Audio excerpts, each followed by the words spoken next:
Hey, what's going on, everyone? This is Mitch. Good Sunday evening to you all. Hope everyone is doing awesome out there tonight. Had yourselves a fantastic Easter and a great weekend. I know me and my family certainly did.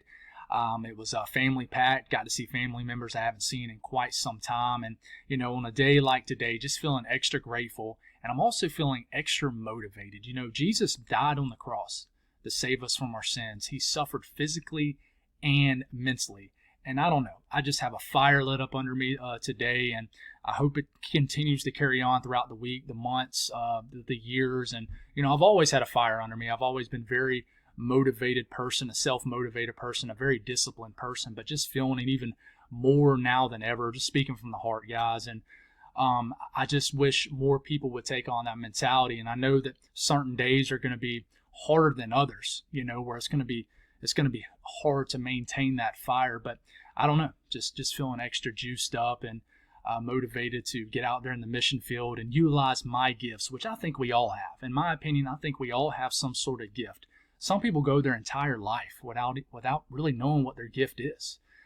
Some people figure out their gifts, but they don't really pursue it. And I think in the act of pursuing it, that's where you have the opportunity to glorify God, to lead others to Christ, and make a difference, to be out there in the mission field. So I think that's one of the things that life is all about.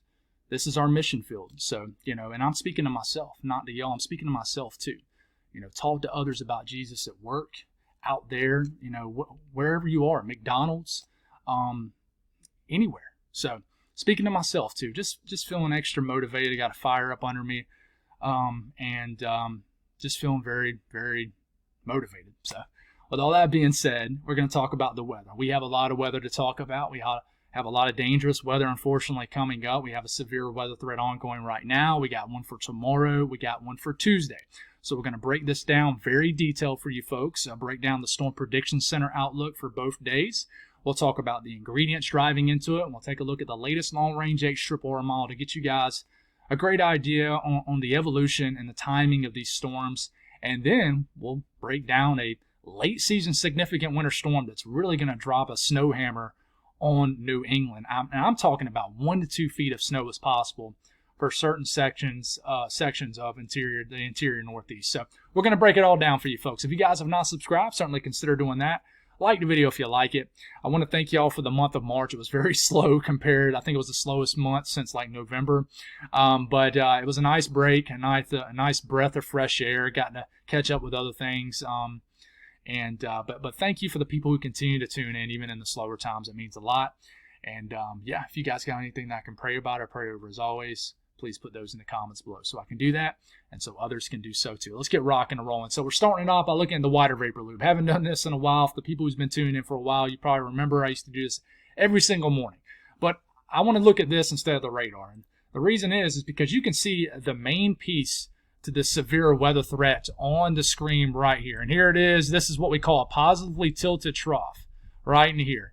And if you hear a thumping in the background, my dog is on the other side of the house scratching himself, and he always makes a very, very loud noise when he does it. But anyways, so this is the positively tilted trough right into here. You see how it has that tilt this way?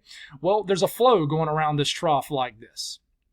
Okay, this is bringing a pretty stout southwesterly flow into the south central U.S. and the southern plains, all the way into this region. And then you have a kind of a ridge built into this region right into here. This trough will continue to tilt into this way, and really won't take on a neutral tilt, will stay positively tilted. And then there's some energy that's going to stream down from the northern stream.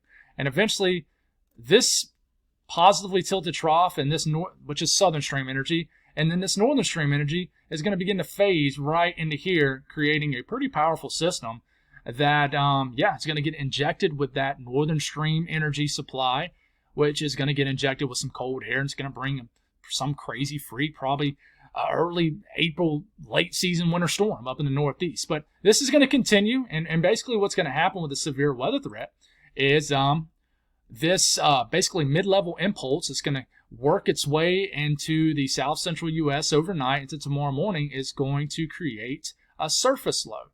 And this surface low is going to fly up through here somewhere and try to get a low-level jet ongoing. So that's kind of what's going on. plenty of thermodynamics that are building into this region, already building. All right, you're going to have Cape levels are going to be high, supportive severe weather, higher end dew points. You can check that all off the box. Well, check all those boxes off is what I meant to say. So we're going to take this off and we continue to move forward. I do want to mention ongoing severe weather threat right now.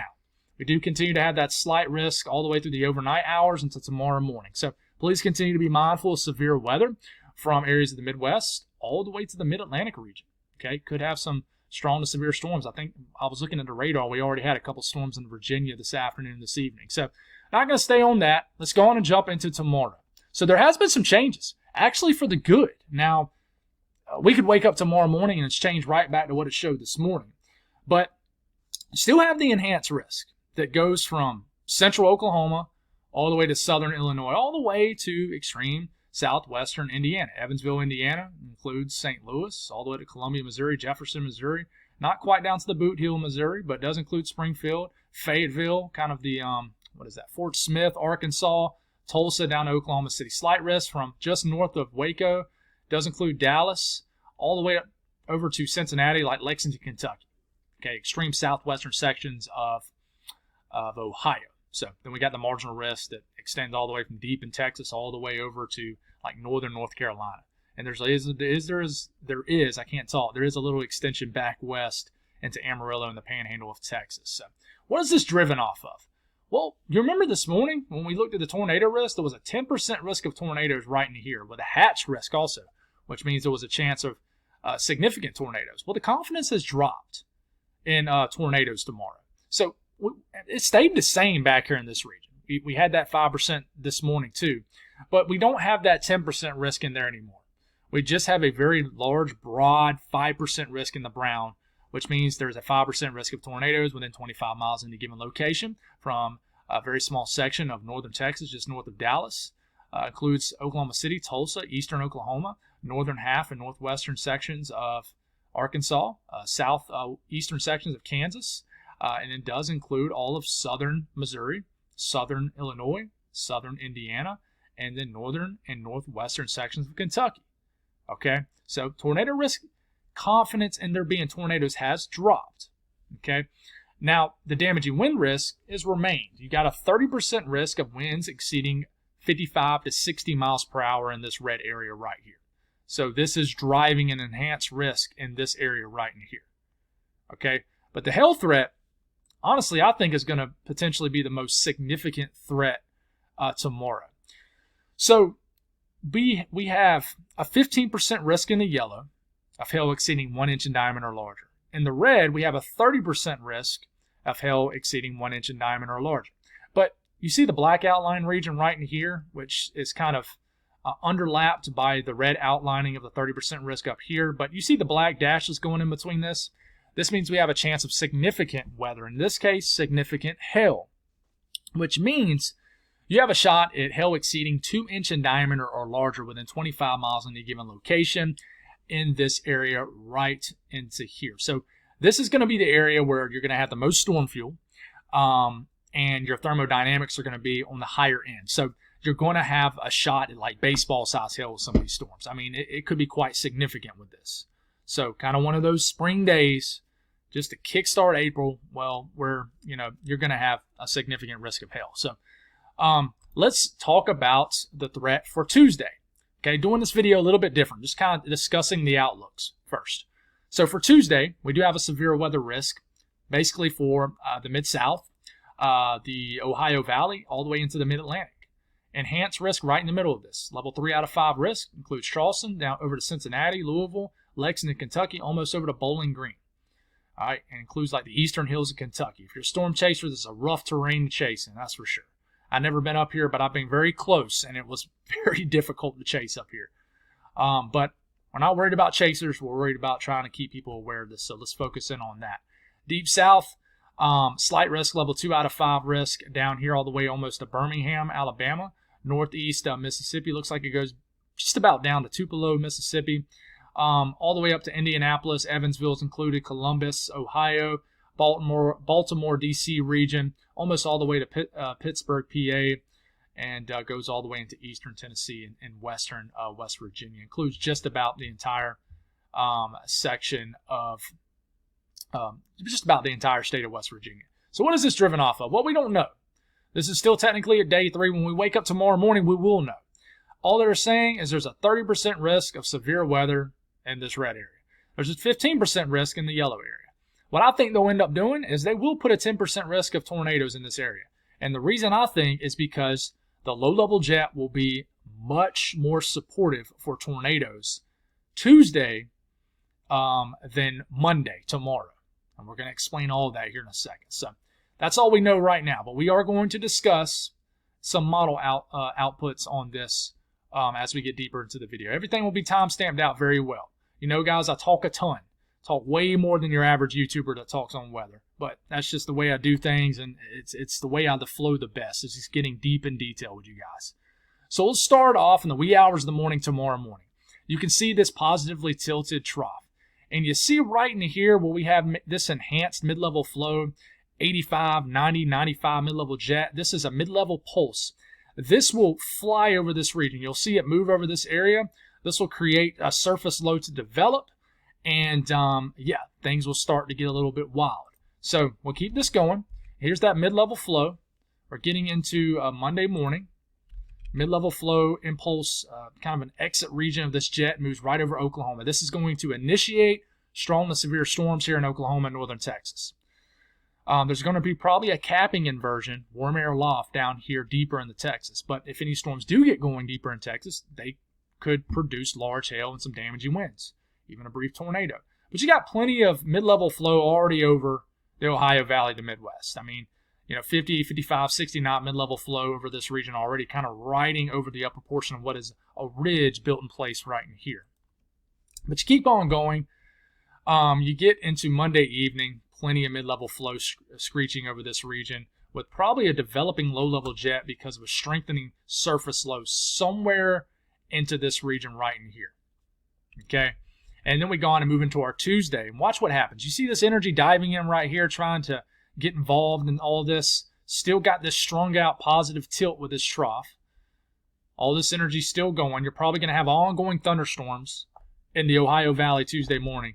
And then watch what happens. There starts to get a merging of the northern stream energy with the southern stream energy. But you still got this surface low involved in the Ohio Valley. And basically all the flows in the mid, the low, the upper levels of the atmosphere really gets cranking. And with the surface low developing, there'll be a low-level jet really cranking over this region right in here, kind of the Ohio Valley, the Ohio Valley and the Mid-South region. So, and you can see it really happen here as we start to get into Wednesday morning. This thing really begins to merge, and you get this impressive mid-level jet right over the southern Alps region into the deep south. And this will probably create a high wind scenario over the southern Alps region. So things start to get wild as things begin to merge. Now you look at the thermodynamic environment over the next 2 days. Monday morning, you're already waking up to that low-level moisture dew points, not temperatures. These are dew points. They're certainly supportive for severe weather thermodynamic-wise. You already got this massive moist sector that's been forecast by models pretty well. This is one thing that does not budge, which is one of the first things you seek out when you're trying to time out a severe weather threat way out in the future, is what we call a moist flow, a moist return. So this has been showing up for a while, and we start to get into Monday afternoon. I mean, look at this. You got dew points into the mid to upper 60s into the eastern half of Oklahoma, central and eastern Texas, and certainly the further east you get, where just a huge pool of low-level moisture supported for severe weather. This gets all the way up into the northern portions of Missouri, about halfway up the state of Indiana and Illinois, and then you got this kind of indention, and it starts to get pretty humid in areas of like the southeast tomorrow too. You start to feel a little bit more juice in the air tomorrow, even in the southeast. And then we continue to move, and you can see all that low-level moisture begins to crash down as basically northern stream energy kind of begins to influence this huge pocket of moisture, with a cold front probably forming. And then we start to get into Tuesday afternoon, and you basically get this kind of nudge of low-level moisture that's certainly supportive of severe weather all the way through the Mid-South, the Ohio Valley, all the way up into southern Ohio to a very small kind of smidget area of southwestern PA western West Virginia. Dew points are supportive even into the Carolinas of severe weather. So you certainly got this working with you. Thermodynamics are there. But, as we start to get into Wednesday morning, you could have some ongoing severe weather potential for the southeast. But, as we start to make our way into, Wednesday evening, Thursday morning, the entire lower 48 becomes stable. We don't have to really worry about severe weather anymore. Okay, at least until the next severe weather threat. But you look at CAPE values in response to that low-level moisture, you're already waking up tomorrow morning with storm fuel in the atmosphere. But as we start to get into Monday afternoon, tomorrow afternoon, CAPE levels based off the Euro, which they'll probably be higher than this, over 1,500 joules per kilogram mixed layer CAPE. That's certainly supportive for severe weather. You notice there's more down in Texas. You're thinking, well, why isn't there an enhanced risk in Texas? It's what we call a CAP, warm air inversion, basically an area of warm air aloft that really prevents updrafts from getting going to tap into all that fuel kind of higher up than that warmer air. So basically the atmosphere can't take advantage of all the ingredients that are there to really get these updrafts from going, storm development. So the big focus is with this. And you got this nudge of CAPE values well over 1,500 joules per kilogram all the way into Missouri, even pockets of it into Illinois and Indiana. And the fuel will kind of diminish with the loss of daytime heating, and then we'll wake up Tuesday morning, get into Tuesday afternoon. You got these pockets of storm fuel, CAPE values, mixed layer CAPE, that are reaching 800 to 1,200 joules per kilogram, and I think this will have an opportunity to be even more than this, even some pockets of higher end CAPE down here in North Carolina and Virginia. So I know you're thinking this isn't a lot, but it is in this setup. When you already have such a favorable climatic environment, I think what people don't realize probably is that you don't need CAPE values over 2,000, 3,000, 4,000 joules per kilogram. In fact, typically the higher end your CAPE values are, especially when you get like a CAPE, what we call a CAPE bomb, where your CAPE values are 4, 5, 6,000 joules per kilogram CAPE. A lot of times you have a lot of warm air aloft. This will prevent and create a capping mechanism, like I just explained, from these storms to really get going. So we're going to talk a little bit about ingredients, but mixing in with this. And we're going to talk about why the tornado threat has probably dropped for certain areas. The confidence for tornadoes. I need to word that better. But this is around 1 p.m. Monday. You notice not a whole lot going on. We'll show this area first. We do have some storms up in Missouri that are already ongoing.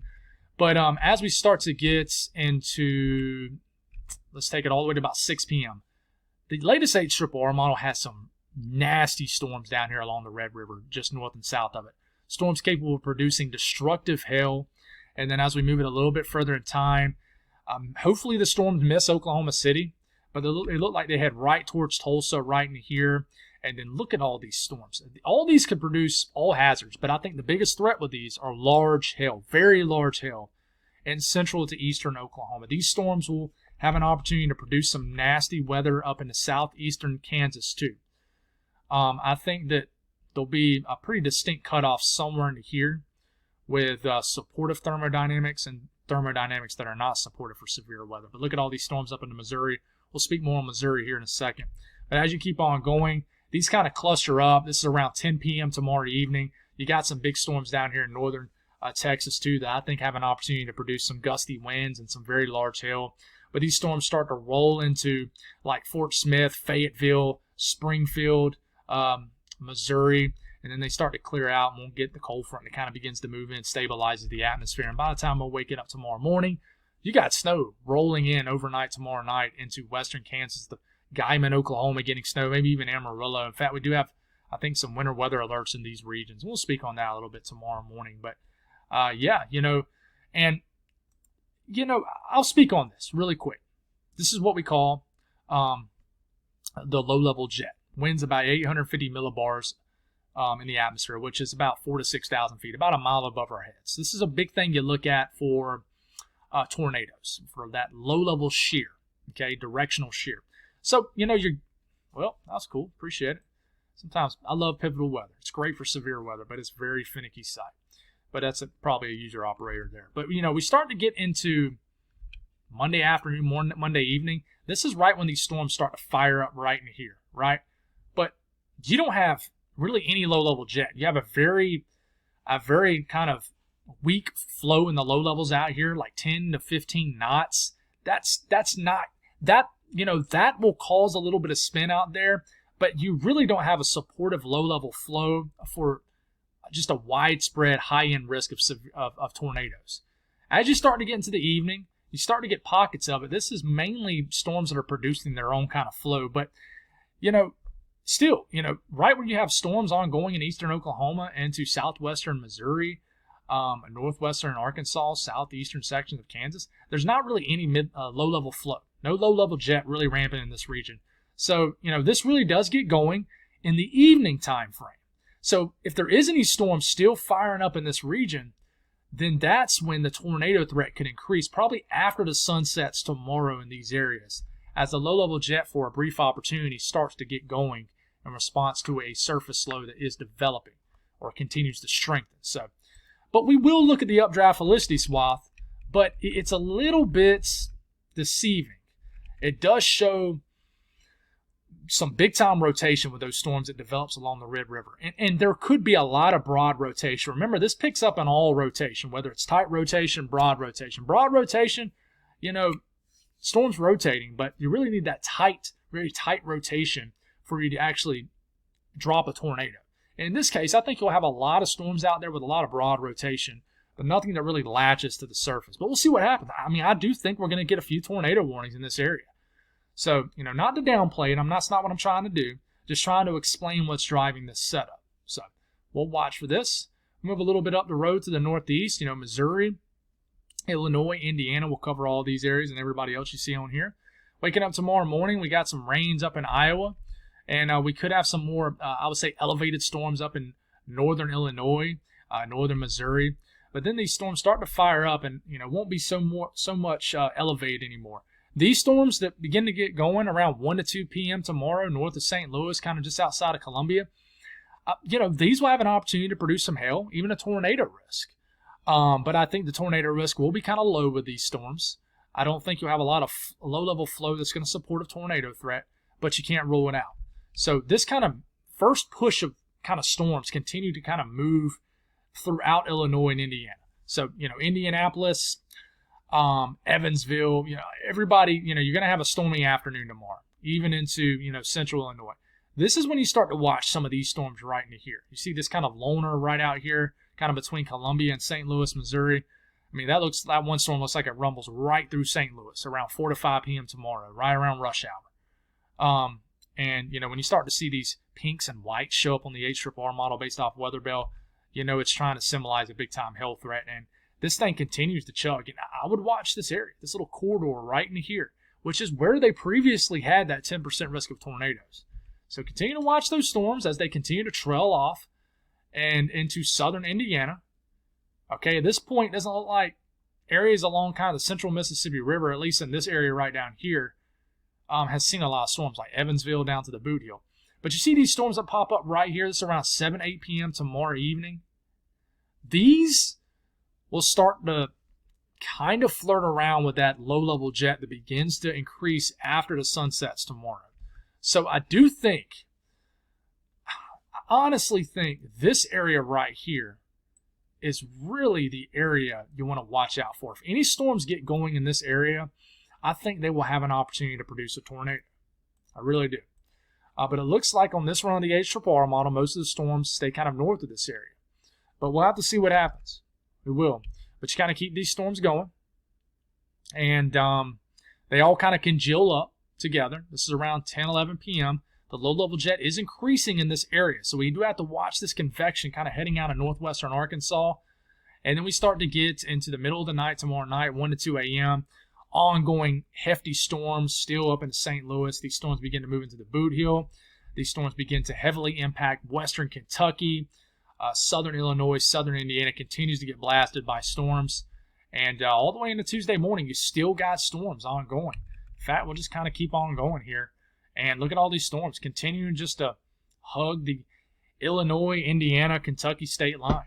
So look at these nasty storms south of Memphis for Tuesday midday. You got a kind of a nasty looking storm down here too.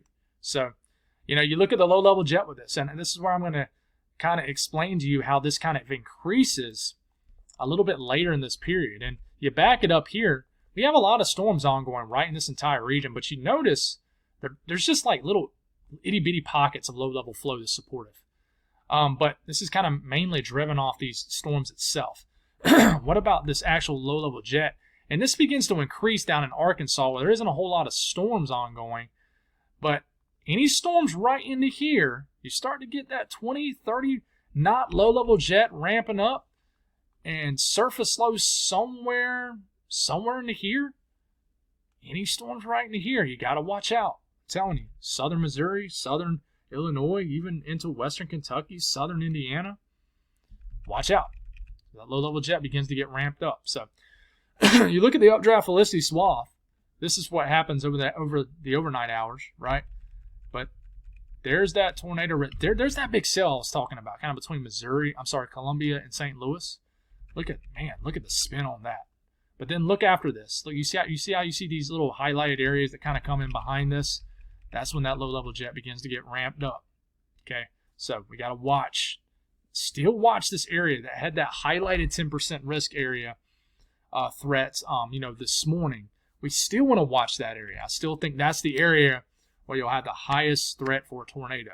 Southern Missouri, southern Illinois, and surrounding portions of states surrounding that area. So we continue to move kind of downstream from this, where we do have that slight risk extended. And we're actually going to connect Monday's threat with Tuesday's threat in this area. Okay, so let's start off on Monday. Waking up. Well, this isn't really waking up. This is about midday Monday. Let's back this up a little bit. This is around lunchtime, give or take an hour, for tomorrow. We do have some scattered rain, some storms already ongoing in Kentucky. Nothing too crazy. But as we start to get to the afternoon hours, you start to see more storms along the Ohio-Kentucky border, eastern Kentucky, some storms over in West Virginia. I don't think these are going to be too bad. Even some scattered convection down here in Georgia.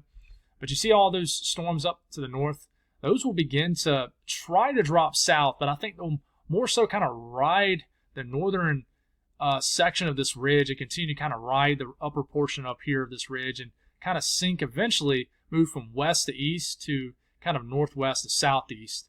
But all these storms right in here could produce a small risk of all hazards, a hail threat, damaging wind threat, and a low-end tornado risk with all of these right in here. You can't rule it out. I think broad rotation will be there. And you start to get into 7 to 8 p.m. tomorrow. Look at these storms kind of rumbling through southern Indiana up here to Cincinnati, Dayton, starting to move into Charleston, West Virginia. You'll have a very stormy afternoon, evening, just rounds of storms after storms.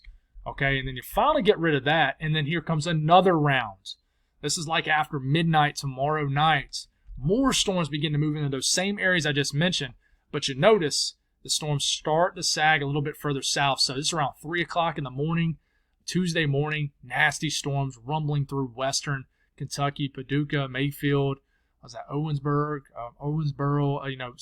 Bowling Green, just trying to think of towns and cities off the top of my head here. And then, this is around 5, 6 o'clock in the morning, Kentucky. Look at all this heavy rain, kind of more of a congealed area. It looks like it loses some steam, but you're still dealing with, a strong storm threat throughout Kentucky, but more so just heavy rain rumbling through the state of Kentucky. And then this starts to kind of roll into Virginia, eastern West Virginia, where this could kind of refire up in eastern Virginia, eastern North Carolina later in the day, Tuesday afternoon. But these are the storms I'm the most concerned about. As we're starting to get into, let's take it all the way to the end of the ARRR model. It's about 1 to 2 p.m. Tuesday afternoon. These individual discrete supercells right into Kentucky, like this one, right here into this region, these will have an opportunity to really have a higher end tornado threat. There will be a low-level jet ramping in this region, and we need to really watch out for all these storms. I know it doesn't look like anything too crazy, but there will certainly be a risk of tornadoes in this area. And we'll look at the NAM, and same thing, they're not going to agree. For example, this is the NAM for the same time period as this right here, and it has all these storms on the ARRR model around 1 p.m. Kentucky time and surrounding states on the ARRR model. And the NAM doesn't have hardly anything. I'm not really buying that. It really fires up these storms kind of later in the afternoon, evening, and there's some storms rumbling through Kentucky all the way to northern Alabama through Tennessee. And then these storms look a lot more significant as you start to get to 8, 9 p.m. Tuesday evening. And listen, I mean, all these storms could produce all hazards right in here with a low-level jet really ramping through this area. So, and these continue to sag southeast. And like I said, I do think there'll be some nasty storms rolling through the Appalachian Mountains, overnight Tuesday night into Wednesday morning. So, a little bit closer into the mid-Atlantic, there's that round of storms that rumbles through probably Tuesday morning. The further south you get in Virginia and in northern North Carolina, probably the more in the form of these will be in storms rather than just rain. Maybe more so just rain up here in Maryland and Delmarva region. But these storms could really refire up in northeast North Carolina, southeast Virginia. And then, this is as far out as it goes right here. We can only flip back into the NAM at this point, and we'll have to kind of go back. But look at the NAM. Not much, not a whole lot. Tuesday evening, here comes some storms finally moving into the area. So Tuesday is still kind of weird, guys. It really is. We need another day of models and just figuring this out. But one thing we are very confident in, and this is why I think there'll be a higher end tornado threat Tuesday rather than tomorrow, is this low-level jet. This is Tuesday morning. You already have a 40, 50 knot low-level jet building already over Tennessee, building into Kentucky. But, you start to lose it, and then by the time you're getting into Tuesday afternoon, 40, 50 knot low-level jet riding right over the Ohio Valley, the Mid-South, right where those storms will try to form. There's that surface low right in here, low-level jet, south and southeast of it. Makes perfect sense. And then, as we start to get into the evening, this thing does nothing but enhance. Winds probably really start to pick up in the Appalachian Mountains as you start to get the merging of northern and southern stream up here. So definitely a threat. We'll speak more on Tuesday as we get into tomorrow. We just kind of need to get a little bit more in range of these short-range models. So be safe tomorrow. We'll do it all again tomorrow morning just like we always do. But let's talk about the snow risk. So we'll kind of start off Tuesday morning. Look at the European model. There's a lot of moisture on your screen, right? There's a couple things going on. We got a low right in here that's going to prompt all this severe weather that we just spoke on, and we got kind of a weaker low forming right here. So what's going to happen here? Well, this low is going to really try to strengthen right over Lake Erie. As it does, it's doing so because it's merging with kind of the colder northern stream, right? So rain's starting to switch to snow late Tuesday evening in lower Michigan in the Great Lakes region. And all of a sudden you're getting into like Wednesday morning, and it's snowing like crazy in northern lower Michigan, snowing almost all the way back into Wisconsin. I definitely think there'll be some snow in the UP of Michigan. I don't think this will be a huge significant deal for the Great Lakes region, but several inches of wet snow is certainly likely for someone. We're going to need to fine-tune that as we get a little bit closer. Could we get some snow all the way down to Milwaukee, Chicago with this? We need to figure that one out. But I do think this low begins to weaken. But, there's a couple things going on here. There's a low trying to get going here. It's already snowing Wednesday afternoon. It's already been snowing throughout most of the day in the interior Northeast. Not a lot of cold air is wrapped into this yet. Okay? At the same time, we have this wraparound flow ongoing right in here. This is a terrible arrow. Wraparound flow. This is causing a northwest flow event. Wraparound energy around this huge broad area of low pressure. Cold air injection into this too. So some of this green up against the southern Alps, North Carolina, Tennessee, Virginia, West Virginia is going to begin to shift to a blue color, which is snow. So you kind of get this off your screen. There's multiple things going on. You still got snow flying around up here. But this system begins to weaken. Look at the blue showing up here. Look at this 987 millibar low based off the Euro late Wednesday evening. Look at this heavy snowfall up in the interior Northeast. And you keep this going. This is getting into the wee hours of the morning, Thursday morning, 983 millibar low. Look at this lake effect. I'm sorry. We probably will have some lake effect snow. But look at this northwest flow event ongoing in the mountains, a late season snow event where several inches of snow is definitely going to fall in probably the higher elevations of West Virginia, but a few inches of snow certainly likely, even further south than that in North Carolina and Tennessee. But man, look at this high-end winter storm up here. This is pretty wild for early April standards. Not unheard of, but pretty wild. This continues into Thursday afternoon. All rain in Boston, New York City. This continues in the Thursday evening. Okay, this continues all the way into Friday morning. And I really don't think Boston's really going to get much snow from this. We'll have to see. But there's still, some northwest snow still flying around here in the southern Alps. So, and then you continue just to have lower pressure energy kind of in the northeast all the way into the weekend. So, how long does this last, guys? Well, it starts as early as Tuesday night in the interior northeast. The Adirondacks, Green and White Mountains, Berkshires. Wednesday morning, Wednesday evening, Thursday morning, Thursday afternoon, Thursday evening, Friday morning. I mean, that's a few-day event, right? So, how much snow? Well, it really wants to bullseye lower Michigan. Several inches of wet snow in northern lower Michigan possible. A couple inches in the UP. And it really likes some wraparound all the way down to Milwaukee, Green Bay. We'll have to watch Chicago, even northern Indiana. But this is the big area right here. And we're going to zoom into the southern Alps here. This is the blend of all models, which is typically conservative. I mean, 1.5 to 2 feet of snow. I mean, some of it's like the 3 feet of snow in Vermont and Maine. New Hampshire and Maine. Adirondacks, crushed. Tug Hill Plateau is going to get a good bit of snow. Even down here to, the Catskills. Poconos might get a little bit of snow.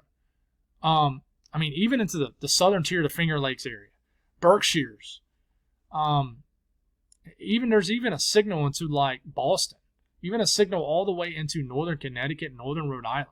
This isn't a forecast yet. We're not close enough to the National Weather Service forecast to really figure this one out. But goodness, this is crazy. 1 to 2 feet of snow across this area. We'll fine tune this as we get closer. And then my friends here in the southern Alps, we could get a 6 to 12 inch snowfall event in the higher elevations of West Virginia. And then we do have a little bit of snow showing up all the way down to the mountains of North Carolina, Tennessee, and Virginia, guys. So this will be a hefty lake. I keep wanting to say lake effect, but northwest snow event. So, that's all I got, guys. Thank y'all for tuning in. Hope you guys had a wonderful weekend. God bless all y'all, and you have a wonderful rest of your night.